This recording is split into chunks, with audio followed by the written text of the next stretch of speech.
Just a quick note on quantum tunneling, which won the Nobel Prize this year. It's a very important discovery in quantum physics, but it's completely misunderstood.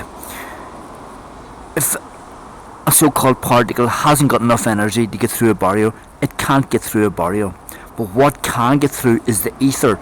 And what I am saying is that when we see energy being pushed towards a barrier and a so-called particle appearing on the other side, it's not a particle getting through the barrier, it's a particle being created on the other side because of the force of the current in the ether going through the barrier, creating disturbance, turbulence on the other side, which is converted into an electron.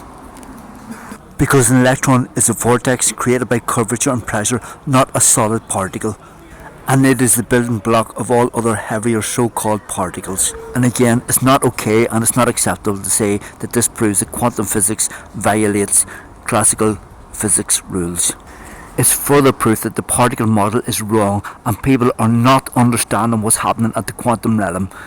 And if you read my work and do the experiments that I propose, you'll find that I have the correct model which explains and unifies everything in physics.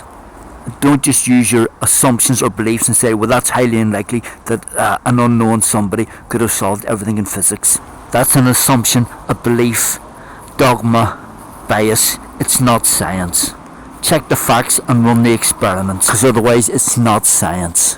And even though somebody's got a Nobel Prize for this, doesn't mean to say that they understand anything.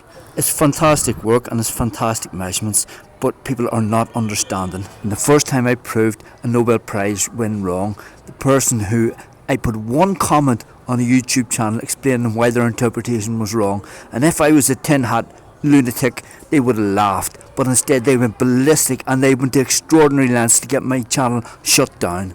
That in itself is evidence of how insecure and threatened they felt by the truth.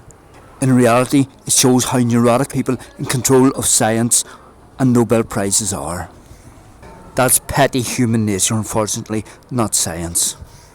And unfortunately, it has extremely dangerous implications for the future or no future for mankind. The longer these people, like sophisticated flat earthers, stay in power controlling people's minds.